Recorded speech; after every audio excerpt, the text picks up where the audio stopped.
buenos días a todo el mundo. Hoy quería traeros a Alberto Muñoz de las Heras. Alberto Muñoz de las Heras es doctor en física por la Universidad de Trento. Actualmente trabaja en el Instituto de Física Fundamental del CSIC, del Consejo Superior de Investigaciones Científicas, en un proyecto sobre computación cuántica con luz y materia. Es un gran aficionado a la historia. Por eso esta actividad la estamos llevando a cabo junto al Foro de Historia y por eso le traemos aquí. Le traemos aquí para que nos hable de un tema que siempre nos ha preocupado y que siempre nos ha llamado la atención. Con vosotros, Alberto Muñoz de las Heras. Muchas gracias, Alberto. Bueno, pues muchísimas gracias, Juan Carlos. ¿Me oís todos bien? Perfecto. Bueno, lo primero, dar las gracias al Ateneo y a los organizadores eh, por haber querido contar conmigo para esta ponencia. Y vamos, para mí es un auténtico placer estar aquí en el Escorial hoy. Y efectivamente, pues mi charla va a estar un poco a caballo entre la ciencia y la historia, porque, bueno, el tema que vamos a abordar es si el atraso científico de España, ¿no? Ese mito que podemos enmarcar dentro quizás de un mito más grande que es el de la excepcionalidad española, ¿realmente es cierto o quizás hay un poco pues no lo sé, de esto que tanto nos gusta a los españoles, ¿no? Que es fustigarnos a nosotros mismos y pensar que, bueno, que nuestra historia es excepcional, ¿no? Y que somos un poco un país de segunda. Entonces, bueno, como comentaba Juan Carlos, yo no soy historiador, soy físico, ¿vale? Y bueno, para mí la historia es una de mis grandes aficiones, pero vamos, que si hay algún historiador aquí presente y quiere añadir algo al debate, pues para mí sería perfecto. Entonces, me gustaría empezar dando un poco unos datos sobre cuál es el estado de la ciencia en España en la actualidad, para que veamos un poco dónde estamos. Y el panorama no es muy halagüeño. Por ejemplo, si tomamos el número de premios Nobel, solo 8 premios Nobel a lo largo de la historia han sido españoles, y esto incluyendo literatura, no solo ciencia. Y esto nos deja al mismo nivel que otros países mucho menos poblados. Por ejemplo, Irlanda tiene 11 premios con 5 millones de habitantes, la República Checa tiene 6 premios con 10 millones, y bueno, o sea, países que son comparables aproximadamente, algo más grandes, pero bueno, digamos del mismo orden de magnitud de población como Reino Unido o Alemania, pues nos llevan muchísima ventaja. Por ejemplo, Reino Unido tiene 137 y Alemania 111. Estos son cifras de 2021. En cuanto a la inversión en ciencia que realiza el Estado, bueno, solo un 1,3% del PIB se destina a investigación y desarrollo. Esta cifra me parece que incluye también la inversión privada, de hecho.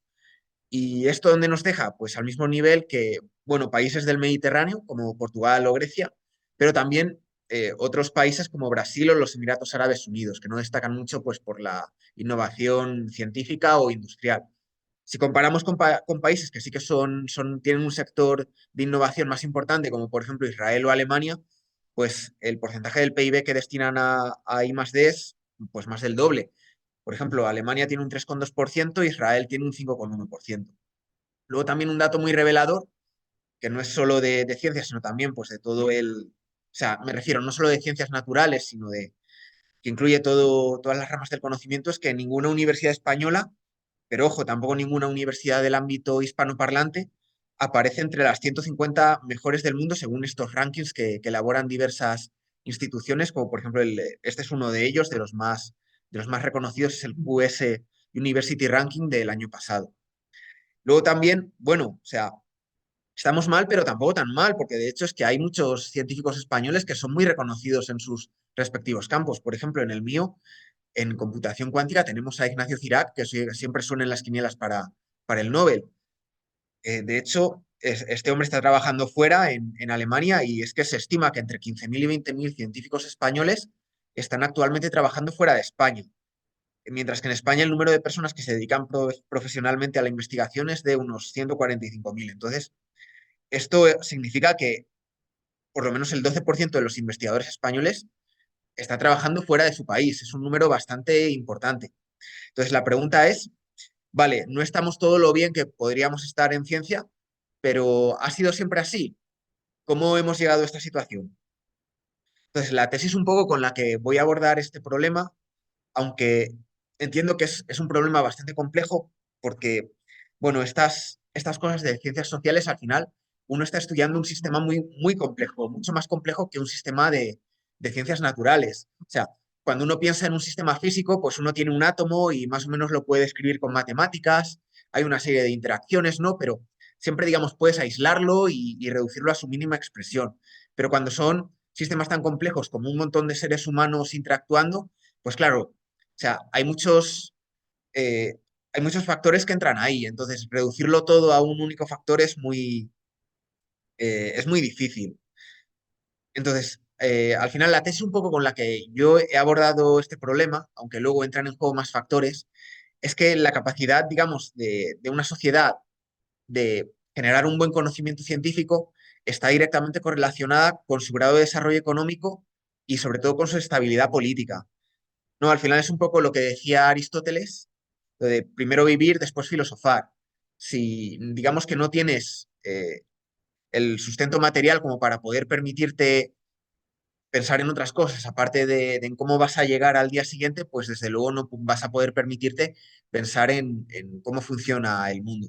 Entonces, cuando una sociedad se desarrolla económicamente, esto va ligado principalmente al desarrollo del comercio y el comercio lleva ligado a su vez la aparición de un marco propicio para el intercambio de ideas, que al final lleva a la innovación tecnológica y científica. ¿No? O sea, por ejemplo, tenemos esta cita de Montesquieu, que me gusta mucho, que decía que el comercio cura los prejuicios destructivos y constituye una regla casi general el que donde quiera que hay costumbres sosegadas, hay comercio, y donde quiera que hay comercio, hay costumbres sosegadas.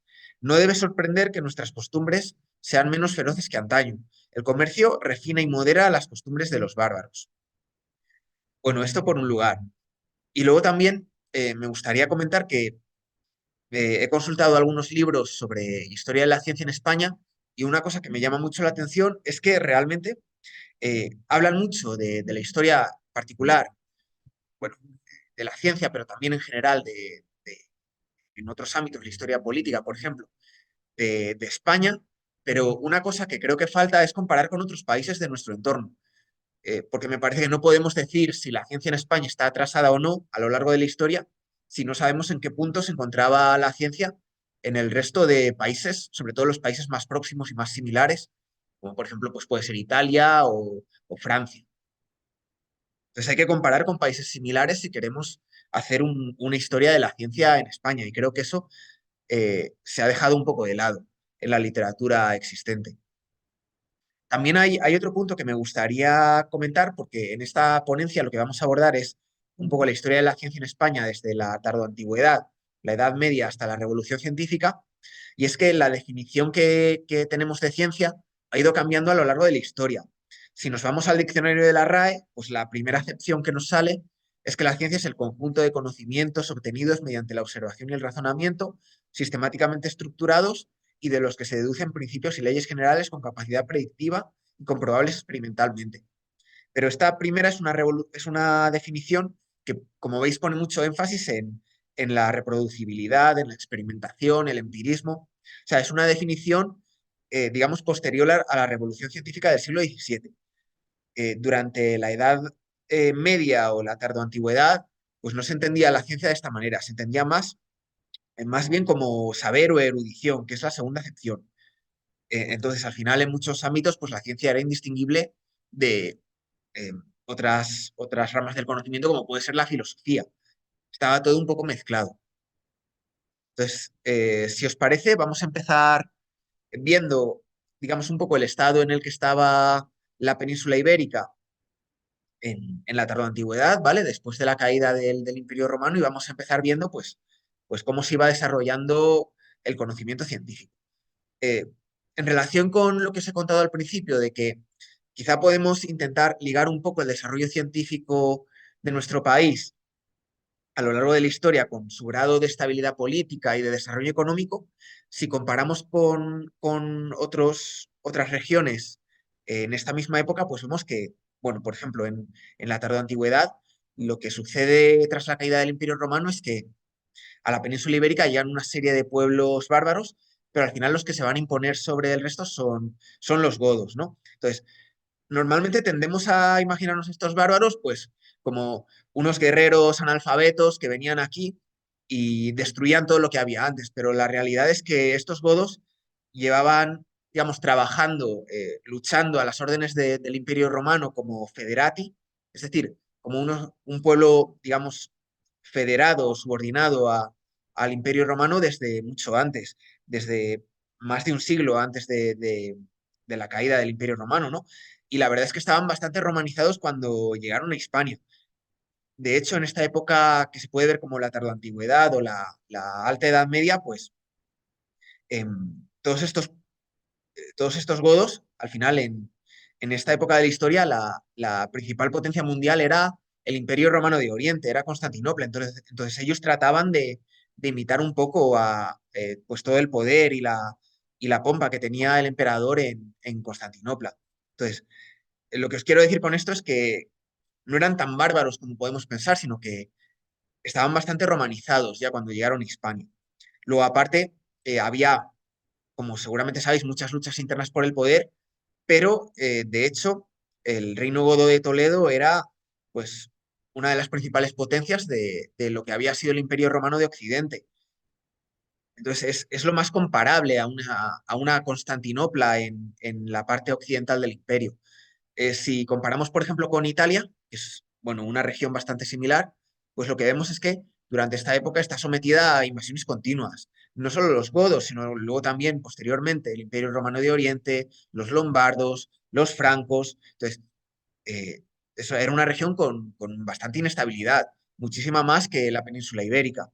Y lo podemos ver, por ejemplo, en el caso de la ciudad de Roma, pasó de 1 millón de habitantes durante la época de esplendor a lo largo del siglo segundo eh, a 40.000 en el siglo sexto, lo cual pues, nos permite hacernos una idea de las luchas por el poder que había y de la inestabilidad que al final pues, no permite que surja un conocimiento científico como tal. Entonces, durante esta época, yo creo que el principal exponente de la ciencia o del saber en Hispania era San Isidoro de Sevilla, que vivió a lo largo de los siglos sexto y séptimo. Este hombre nació, no se sabe muy bien dónde nació, si en Cartagena o en Sevilla. Se formó, fijaos, en la Escuela Catedralicia de Sevilla. Y ya por entonces eh, había, digamos, estas escuelas catedralicias posteriormente serán los gérmenes de las universidades. ¿Y en qué consistió esta formación? Pues, bueno, era muy heterodoxa. Había parte de teología, comentarios a las Sagradas Escrituras, padres de la Iglesia, poemas clásicos, filósofos griegos, oratoria, derecho. Y su principal obra son las etimologías. Eh, Estas etimologías se llaman así por la forma en la que están escritas, porque él va dando, digamos, definiciones de todas las ramas del saber. Bueno, aquí lo tenéis escrito, es una compilación en la que se sistematiza y condensa todo el conocimiento de su tiempo, es decir, que era una especie de enciclopedia. Y bueno, pues lo mismo que cuando os hablaba de cómo había sido su educación, o sea, al final aquí habla de gramática, de aritmética, música, geometría, astronomía, bueno, un montón de cosas. Entonces, por ejemplo, eh, la parte de la medicina, para que veáis un poco cómo está estructurada, lo que hace es dar la definición de la medicina. Es la ciencia que protege o restaura la salud del cuerpo. Su campo de acción lo encuentra en las enfermedades y heridas. Y esta obra fue de referencia durante toda la Edad Media.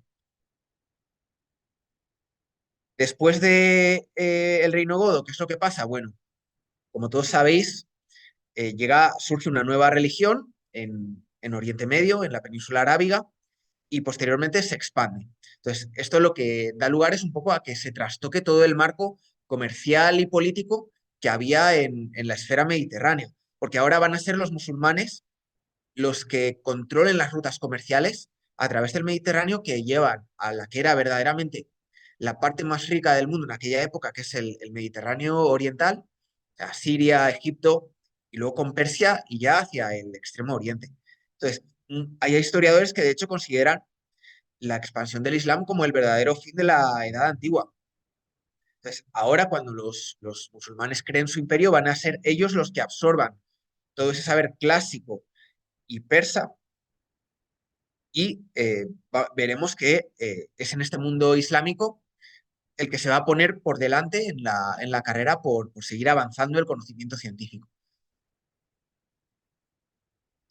Entonces, en España, evidentemente, pues la parte de la península ibérica que está conectada con ese mundo islámico va a ser la que más se desarrolle en todos los ámbitos, o sea, tanto económico como en el caso de la ciencia y la tecnología.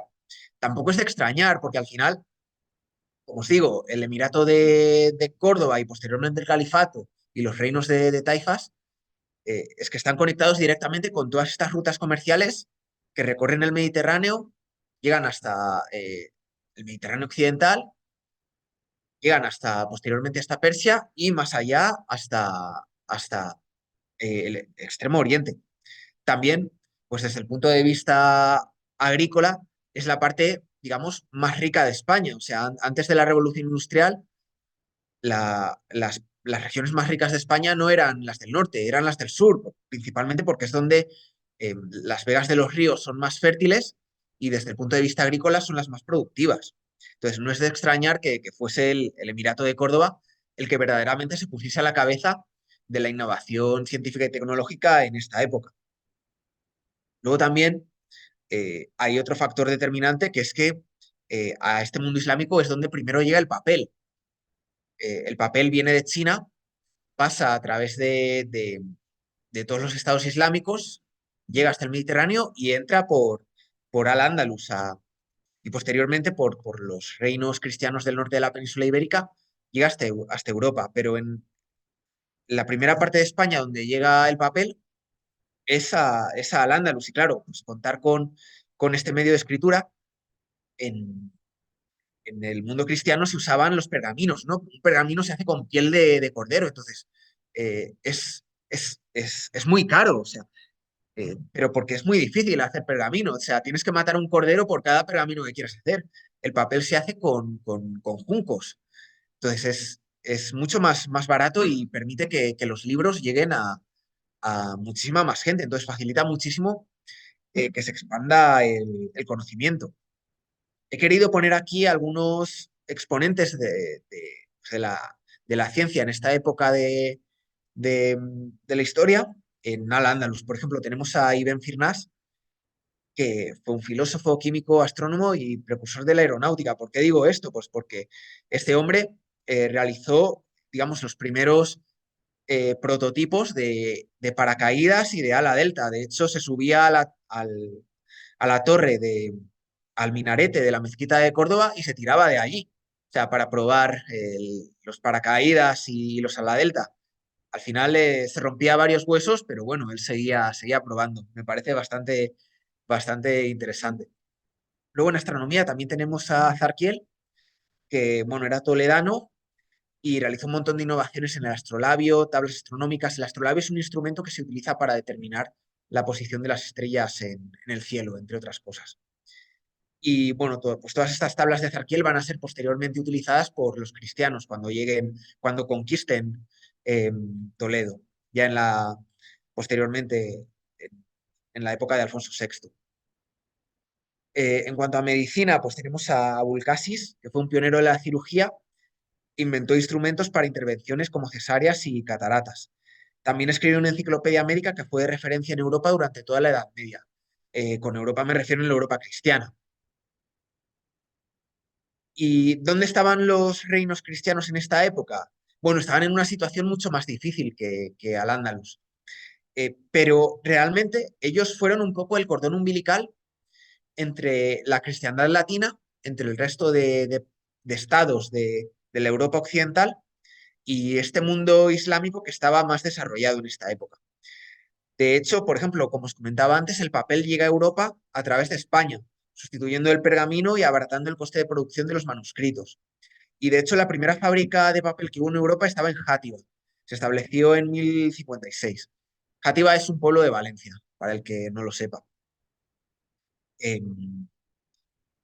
Luego también es interesante que, o sea, por ejemplo, los números que utilizamos en matemáticas hoy en día son los números arábigos, que, bueno, su origen está en la India, pero llegaron a Europa a través, bueno, primero de Arabia y posteriormente del resto de estados islámicos. Y de hecho, el primer manuscrito, el primer texto donde aparecen estos números arábigos en estados cristianos de Europa es, curiosamente, en la crónica albeldense del siglo X, que, si no recuerdo mal, fue una crónica que encargaron los reyes de Asturias o de León, y es la primera representación de números arábigos que hay en la cristiandad latina. O sea que, fijaos, entraron por los estados cristianos del norte de la península ibérica. Eh, Como os digo, o sea, al final el Camino de Santiago, sobre todo, fue un cordón umbilical que unía el resto de estados cristianos de Europa Occidental con los reinos cristianos del norte de España, y lo que los metió un poco en su esfera de influencia. No es como llegan también todas estas tendencias artísticas como el románico, pero fue un viaje de ida y vuelta porque la frontera era muy permeable entre Al-Ándalus y los reinos cristianos del norte de España, y posteriormente ese saber llegaba al resto de Europa a través del Camino de Santiago. Por ejemplo, es interesante el papel del monasterio de Santa María de Ripoll, que bueno, está en Cataluña, fue fundado por Wilfredo el Belloso, y aquí, o sea, se realizaron las primeras traducciones al latín de obras científicas escritas en árabe. Luego también hay que entender que estos reinos hispanos eran muy atractivos también para colonos llegados desde otros estados cristianos de Europa. Eh, ¿Por qué es esto? Pues en gran parte debido a los fueros. Los fueros concedían a los habitantes de un lugar, conforme estos reinos iban reconquistando hacia el sur territorios que anteriormente habían sido islámicos, lo primero que hacían era dar un fuero. O sea, cada pueblo de Castilla tiene un fuero donde se establecen, digamos, los privilegios de los habitantes que llegaban ahí a colonizar la tierra. Si vais, por ejemplo, a Sepúlveda, en Segovia, pues son muy famosos. Creo que la Plaza Mayor se llama la Plaza de los Fueros. Entonces, claro, para un campesino que estaba ahí, pues digamos, por ejemplo, en Francia, sometido a su señor feudal, llegar aquí al Reino de Castilla, pues era muy atractivo porque se podía establecer ahí, eh, digamos, podía tener cierta propiedad privada con independencia de que luego pudiese eh, complementarla con tierras comunales que también tenían estos municipios. Entonces era un régimen, digamos, que concedía más libertades y era muy atractivo para el resto de, pues, de habitantes de la Europa cristiana en esta época. Entonces, digamos que todas estas cosas contribuyeron a hacer de los reinos cristianos el cordón umbilical entre el saber eh, mediterráneo y clásico que en estos tiempos estaba en manos de los musulmanes y el resto de la cristiandad latina. Bueno, es también bastante famoso Alfonso X el Sabio, que vivió durante el siglo XIII, y sobre todo en esta época hay que destacar la labor de la Escuela de Traductores de Toledo, que se formó a instancias de Alfonso X. Y lo que van a hacer es recoger todo el saber de la tradición judía islámica, que al final es el saber, sobre todo de la tradición clásica de Grecia y Roma, pero también que han ido actualizando los musulmanes. Por ejemplo, lo que os comentaba de Azarquiel. En esta época tenemos, por ejemplo, las tablas alfonsíes, que son unas tablas astronómicas donde aparecen pues, posiciones de estrellas a lo largo del año o otros eventos astronómicos de interés. Y lo que hacen eso, es recoger el movimiento de los cuerpos celestes con precisión. Y es interesante porque estas tablas alfonsíes que se elaboran en Toledo en esta época se utilizaron en Europa durante muchísimo tiempo, de hecho, incluso por Copérnico, y siguieron en uso hasta la Revolución Científica, ya en el siglo XVII. También realizaron el libro del saber de astronomía, que es un catálogo de estrellas y que recogía también mucha información sobre instrumentos astronómicos. Aquí os he puesto, por ejemplo, una edición de las tablas alfonsíes, fijaos que está impresa en París ya en el siglo XVI. O sea, que fueron una obra de consulta para todos estos pues, astrónomos y científicos que tenemos en la cabeza, como por ejemplo Copérnico, que realizaron descubrimientos muy importantes ya en épocas muy posteriores. O sea, imaginaos, son pues desde 1200 a 1500 van 3 siglos. Es decir, que vamos viendo que en esta época, dentro de Europa, España, o los reinos hispanos están a la cabeza en cuanto a innovación y conocimiento científico se refiere.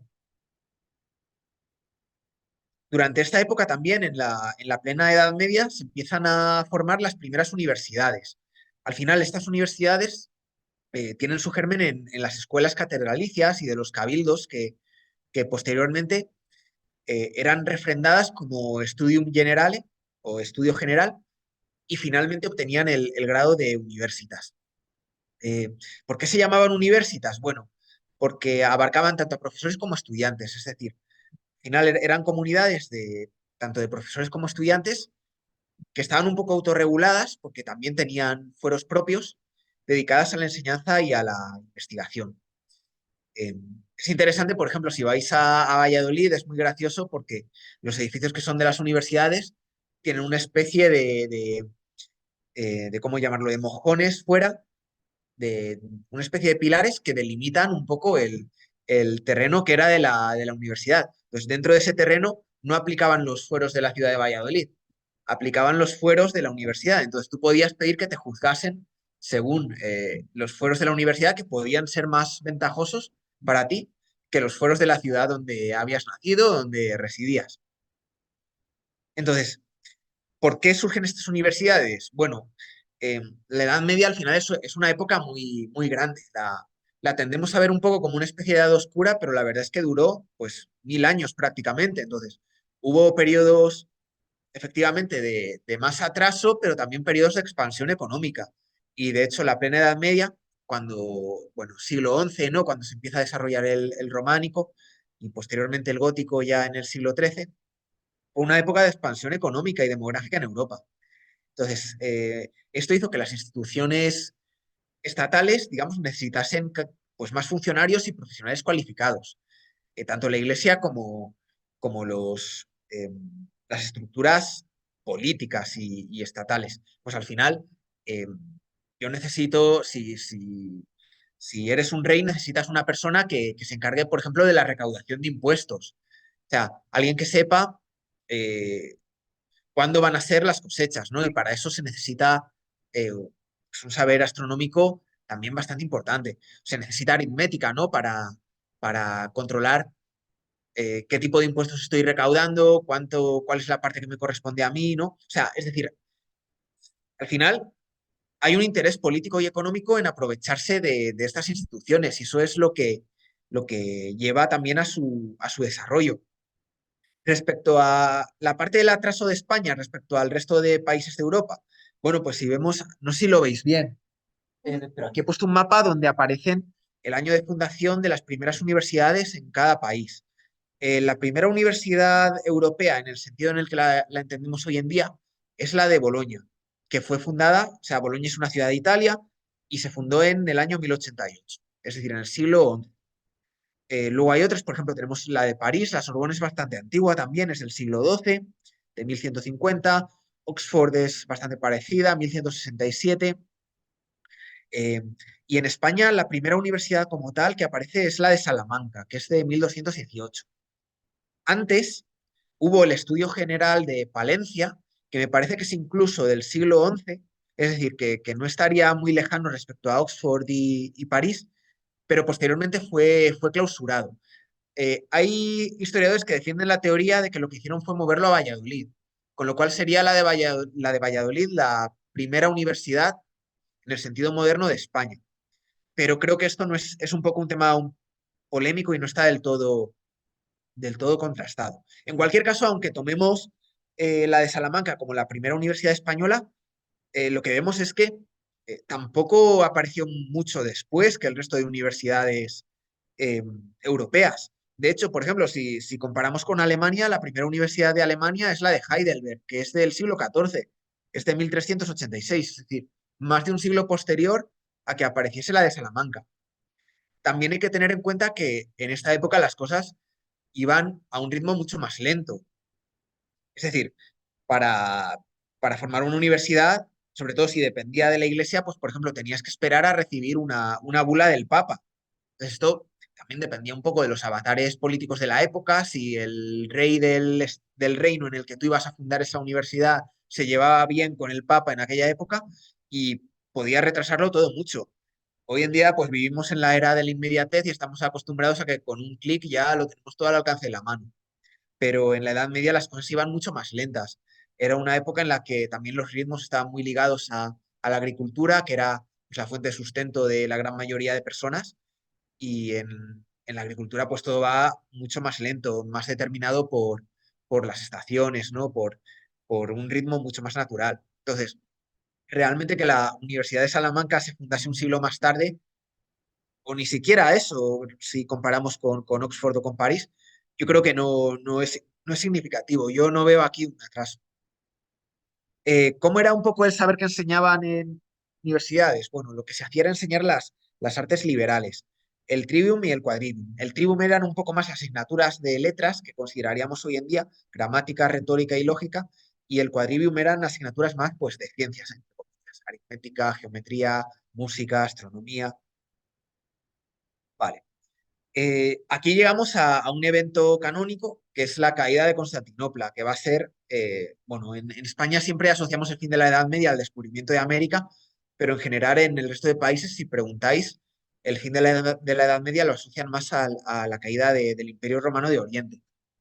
Pero en realidad, o sea, eh, para entender un poco por qué fue tan traumático, hay que remontarse un poco a la época de las cruzadas también. En realidad, las verdaderas ganadoras de las cruzadas fueron las repúblicas marítimas italianas, especialmente Venecia, porque consiguieron establecer un montón de bases en el Mediterráneo Oriental. Por ejemplo, Corfú, Creta, Chipre pertenecían a la República de Venecia en esta época. Y consiguieron también un montón de privilegios comerciales con Constantinopla y Egipto. Entonces, digamos que en esta época es Venecia la puerta de entrada de todo el comercio que venía de Persia y de Extremo Oriente. Pero con la caída de Constantinopla se interrumpe ese comercio tan lucrativo de bienes de lujo, especias, seda, porcelana que venía de Asia. Entonces el precio de estos bienes se dispara y existe un gran incentivo para que él consiga controlar una ruta alternativa. Entonces vamos a ver ahora cómo esto influye en la ciencia. Eh, y la manera en la que influye es que los reinos más occidentales de Europa, que son Castilla y Portugal, pues empiezan a intentar circunnavegar, bueno, esto fue sobre todo Portugal, empiezan a intentar encontrar una ruta alternativa. En el caso de los portugueses fue circunnavegando África, en el caso de Castilla fue internándose en el Océano Atlántico, intentando llegar a Asia, navegando hacia el oeste. Entonces, en esta época se dan numerosos avances en navegación, ¿no? En náutica, en cosmografía. Digamos que la cosmografía es un poco aplicar conocimientos pues, de geografía y de astronomía a la navegación. Los portugueses empiezan a entrar en contacto con un montón de marinos genoveses, se los llevan a Portugal y empiezan a intentar numerosas expediciones hacia el sur, hacia el sur de África, para intentar llegar al Cabo de Buena Esperanza y posteriormente viajar hasta la India, buscando una ruta hacia las Islas de las Especias. Entonces, tenemos un montón de innovaciones tecnológicas.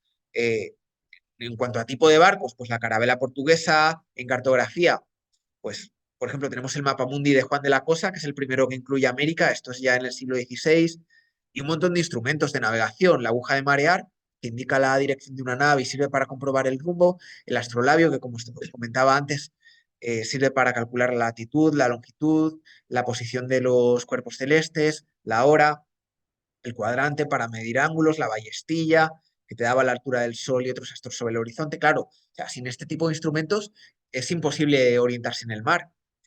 Aquí, claro, hay un debate porque, o sea, eh, no podemos adscribir todos estos instrumentos como invención de una persona concreta, sino que han sido desarrollados gracias a la labor de muchísimas personas a lo largo de la historia. Entonces, eh, el debate es si esto se considera ciencia. Para mí sí, pero es verdad que choca un poco con la idea mesiánica, digamos, que tenemos de la investigación en la actualidad.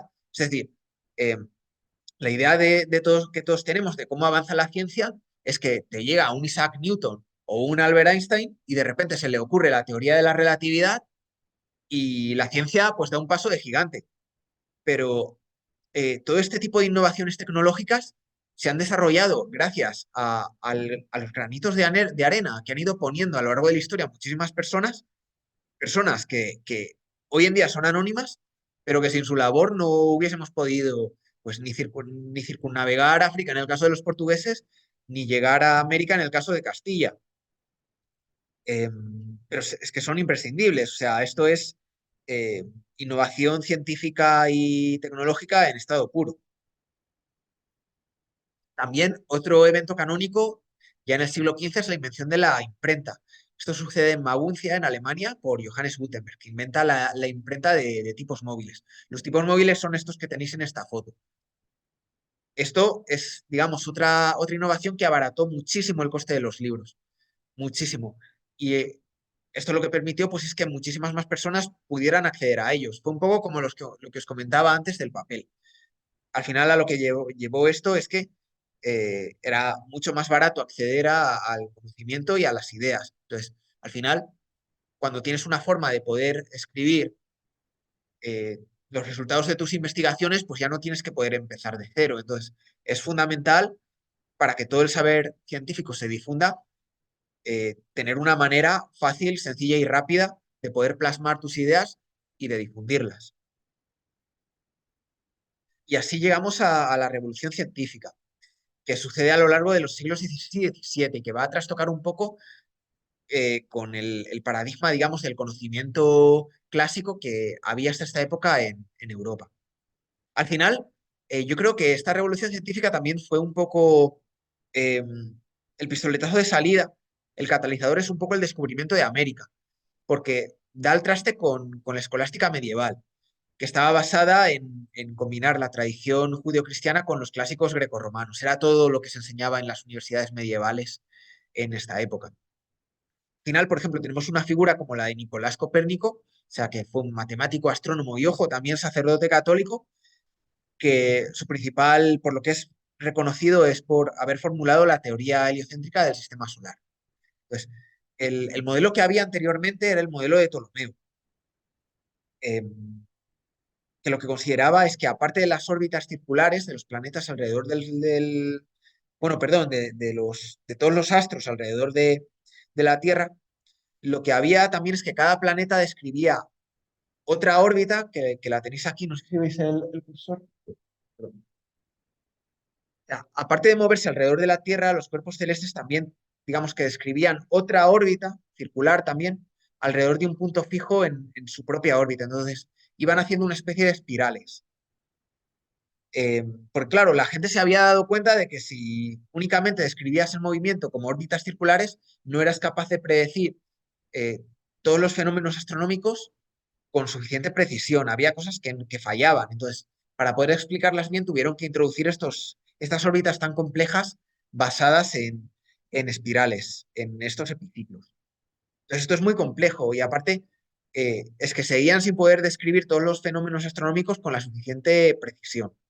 Entonces, claro, aquí la idea es que eh, si Ptolomeo y Aristóteles, que defendían este modelo del universo, estaban equivocados, pues a lo mejor es que estaban equivocados en todo. Entonces, esta gente se encuentra con que tiene que encontrar una nueva forma de generar conocimiento fiable. O sea, ya no pueden basarse en los clásicos. También por el descubrimiento de América, porque claro, de repente de la nada aparece un continente que no está en la Biblia.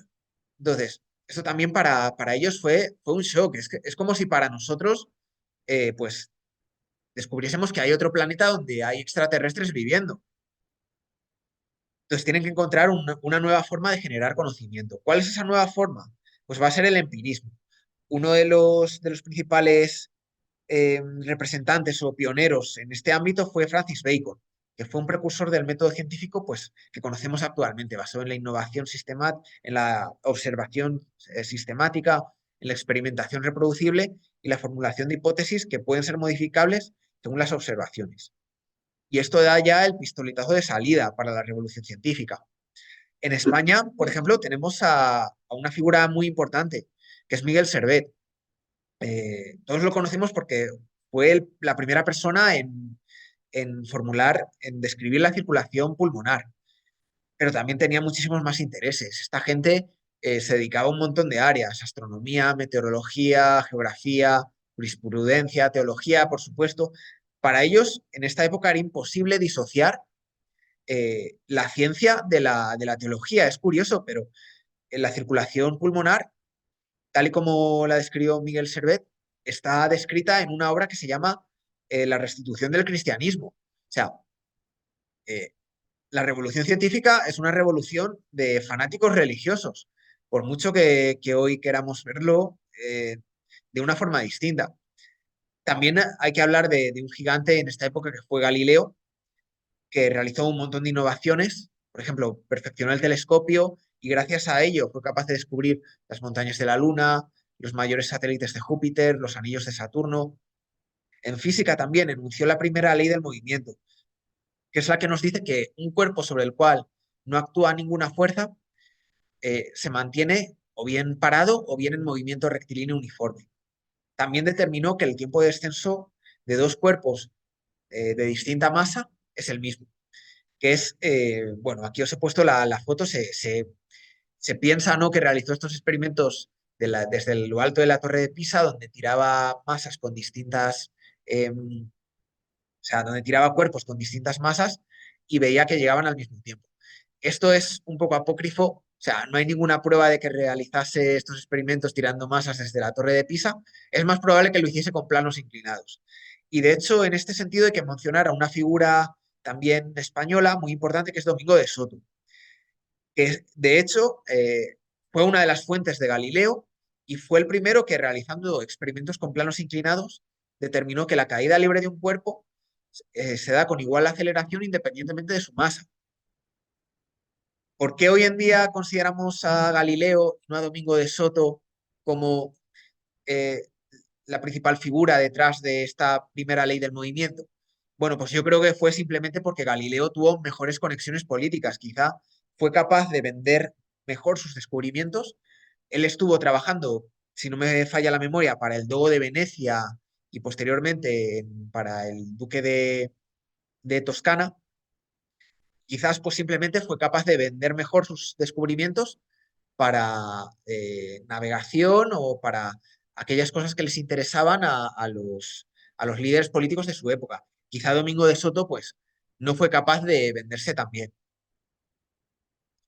También cuando llegamos al siglo XVI, cuando llegan los Habsburgo a España, bueno, o sea, estando en San Lorenzo del Escorial, no podemos dejar de mencionar la Real Academia Matemática, que fue fundada por Felipe II, tenía su sede aquí en el monasterio y se fundó para impartir formación científica y técnica, matemáticas, arquitectura, pero sobre todo aplicadas, tenían un carácter muy práctico, aplicadas a la navegación, a la cosmografía, etcétera. O sea, la Real Academia Matemática es el primer ejemplo de una institución patrocinada por los reyes, fundada en Europa, mucho antes de que en el siglo XVIII ya los Borbones en Francia empezasen a fundar las Reales Academias en la época de la Ilustración.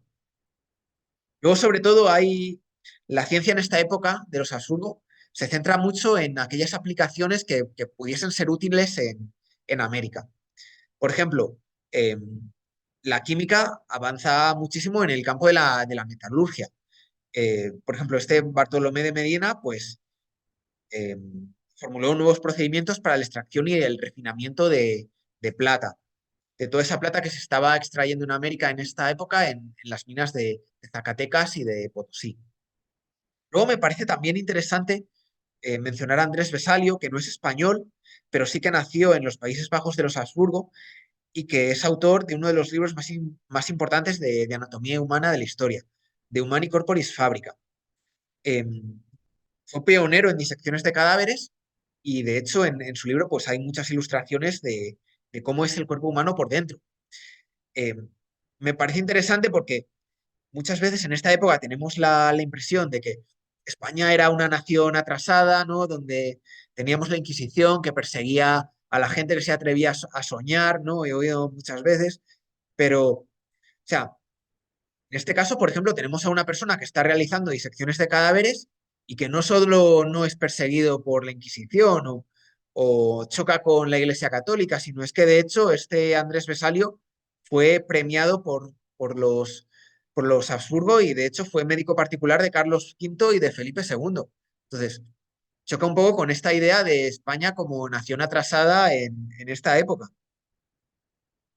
Entonces, yo creo que aquí eh, el descubrimiento de América es realmente lo que ha marcado la historia de España a lo largo de la Edad Moderna y eso incluye la ciencia también. Entonces, me gustaría comentar un poco cuál es mi hipótesis por la cual ya a partir del siglo XVI, XVII, digamos que no existe ningún Isaac Newton español. Ya son otros países los que toman la delantera en lo que se refiere a la innovación científica y tecnológica. Bueno, para explicar esto, me he traído un poco una idea que utilizan los economistas que se llama el mal de Holanda. Esta idea lo que sugiere es que cuando en un país se descubren recursos naturales, al final lo que sucede es que eh, invertir en otras empresas que no tengan nada que ver con la extracción de esos recursos simplemente se vuelve mucho menos rentable. Entonces, digamos que el incentivo para extraer esos recursos naturales se lo lleva todo. Se llama mal de Holanda porque es lo que pasó, creo que en los años 70 en los Países Bajos, que descubrieron petróleo y gas en el Mar del Norte, y al final eso llevó a una crisis económica porque el país se volvió excesivamente dependiente de esa extracción de gas y petróleo en el Mar del Norte. Yo creo que esto se puede comparar un poco con lo que le pasó a España durante el descubrimiento y posteriormente la conquista y explotación de América. O sea, hasta esta época yo creo que no hay ningún tipo de atraso. De hecho, España está tiene un papel primordial, tanto en la Edad Media, siendo ese vínculo entre el mundo islámico y el mundo cristiano de la Europa occidental, como en esta época, pues, de los descubrimientos, ¿no? Donde es España la que está liderando junto con Portugal la innovación tecnológica. Y hemos visto que al principio de la revolución científica había un montón de representantes españoles o que trabajaban al servicio de la monarquía hispánica y que, bueno, estaban a la vanguardia del conocimiento científico. Pero sin embargo, a partir del siglo XVII ya vemos que son otros países los que nos comen la tostada, ¿no?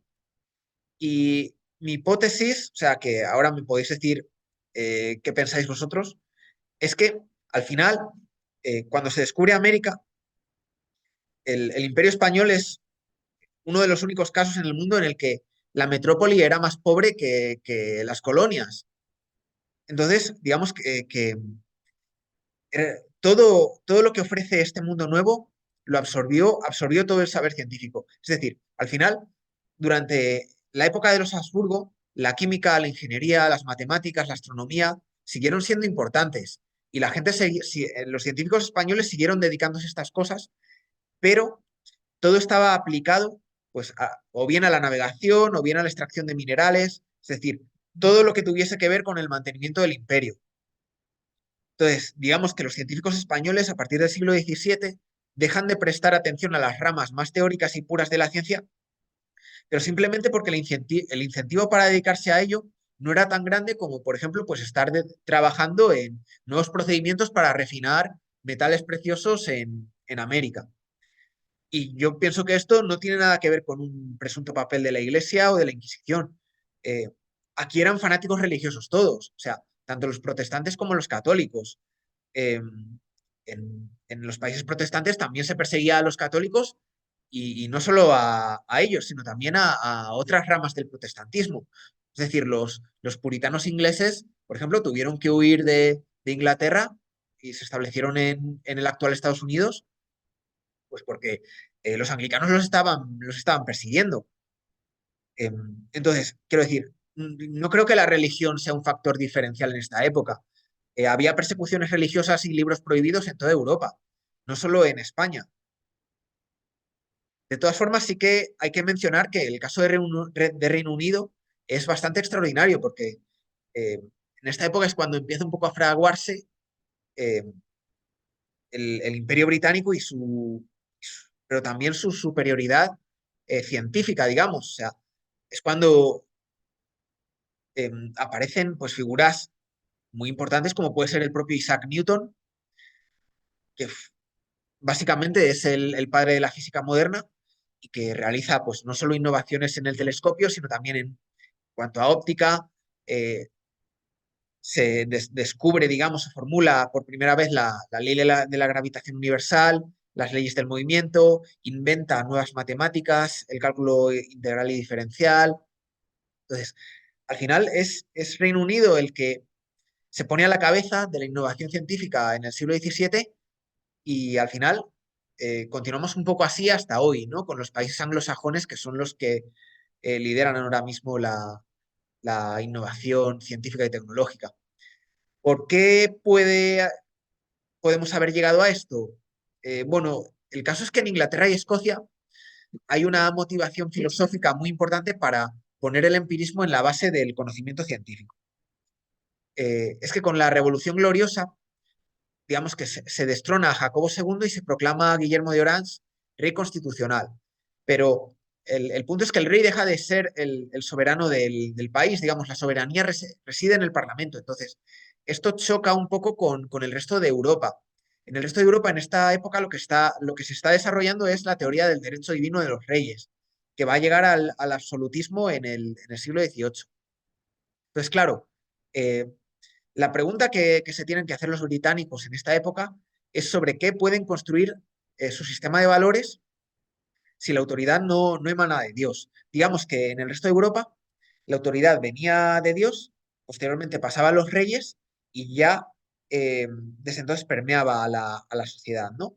Entonces, sin embargo, en Reino Unido, si quitamos de en medio al rey, o sea, digamos que perdemos un poco el intermediador entre Dios, que es para lo que, para esta gente, ellos pensaban que la verdad y el conocimiento venía de allí, entonces pierden un poco el interlocutor con la sociedad, porque están quitando la figura del rey de allí. Entonces, ¿cómo podemos acceder ahora a la verdad? Y la solución que encuentran los británicos es llegar a ella a través de la experiencia, de la experimentación y del empirismo. Y eso es verdaderamente la parte distintiva que va a llevar a que Reino Unido se ponga a la cabeza de la innovación científica en esta época. De hecho, pues hay que mencionar, por ejemplo, la Royal Society de Londres, donde pues, aparece en esta época y empezó como unas reuniones entre filósofos naturales, como se llamaban ellos, que se reunían para discutir sobre sus teorías y sus hipótesis científicas. Y posteriormente, pues ya fueron institucionalizadas por, por la corona, por la corona inglesa. Y con esto quiero terminar un poco mi charla ya. En cuanto a conclusiones, pues yo creo que hasta el descubrimiento de América, el desarrollo de la ciencia en España era el típico de un país del Mediterráneo occidental. Yo no veo atraso por ningún sitio. A mí me parece que el punto de divergencia, digamos, respecto a otros países como puede ser Francia o Reino Unido, es el descubrimiento de América. Es la parte que hace única la historia de España.